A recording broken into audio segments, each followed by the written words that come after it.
Anywhere door देखा नहीं कि नोबिता बनने के सपने शुरू। वो सब छोड़ो, आओ तुम्हें इसका साइंटिफिक कॉन्सेप्ट समझाता हूँ कि आखिर ये है क्या चीज। साइंस में इस कॉन्सेप्ट को कहते हैं टेलीपोर्टेशन। सोचो, तुम्हारे हाथ में एक कागज है, उस कागज पर 2 पॉइंट्स बनाओ, पॉइंट ए और पॉइंट बी। नॉर्मली ए से बी तक का फास्टेस्ट रास्ता एक सीधी लाइन होती है। अब अगर तुम उस कागज को फोल्ड कर दो और पॉइंट ए और बी को एक दूसरे के पास ले आओ तो डिस्टेंस गायब, रास्ता छोटा हो गया। फिजिक्स की लैंग्वेज में इस आइडिया को कहते हैं वर्म होल। वर्म होल का मतलब होता है स्पेस को बेंड करना, स्पेस को क्रॉस करना नहीं। आइंस्टाइन के जनरल रिलेटिविटी के हिसाब से स्पेस और टाइम रिजिड नहीं होते, मास और एनर्जी उन्हें कर्व कर देती है। जैसे हेवी चीज कागज को झुका देती है, वैसे ही प्लैनेट्स, स्टार्स और ब्लैक होल्स स्पेस टाइम को झुकाते हैं। अब अगर स्पेस इतना बेंड हो जाए कि 2 दूर के पॉइंट्स एक शॉर्टकट से जुड़ जाएं, तो उस शॉर्टकट को हम कहते हैं आइंस्टाइन रोजन ब्रिज या वर्म होल। थ्योरी के हिसाब से वर्म होल्स एग्जिस्ट कर सकते हैं, पर यहाँ सबसे इंपॉर्टेंट पार्ट आता है। नेचुरल वर्म होल्स अगर बनते भी हैं तो वो एक्सट्रीमली अनस्टेबल होते हैं, माइक्रोस्कोपिक साइज के होते हैं और तुरंत कोलैप्स हो जाते हैं। इंसान का गुजरना तो दूर,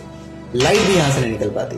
एनीवेयर डोर जैसा वर्म होल बनाने के लिए तुम्हें चाहिए एक्सोटिक मैटर, एक ऐसी एनर्जी जिसका मास नेगेटिव हो। नेगेटिव एनर्जी रियल फिजिक्स का कॉन्सेप्ट है, पर सिर्फ क्वांटम लेवल पर, बहुत टाइनी अमाउंट में। इस लेवल की एनर्जी से ना तो वर्म होल स्टेबल हो सकता है, ना ही बड़ा। इसलिए आज के साइंस के हिसाब से वर्म होल्स मैथमेटिकली अलाउड हैं, पर एक्सपेरिमेंटली उनका कोई प्रूफ नहीं है। और यूजेबल वर्म होल बनाना हमारी करंट टेक्नोलॉजी से इम्पॉसिबल है। डोरेमोन का anywhere door worm hole concept से इंस्पायर्ड है, पर वो साइंस फिक्शन है। रियल साइंस ये कहती है कि हम स्पेस को समझ रहे हैं, बेंड कर रहे हैं पर इक्वेशंस में, और अभी तक उसे फोल्ड नहीं कर पाए हैं। तो हाँ, पेपर फोल्ड वाली एक्सप्लेनेशन गलत नहीं है, बस वो थ्योरी है, रियलिटी नहीं। ऐसे ही और थ्योरीज को समझना है, फॉलो कर लो।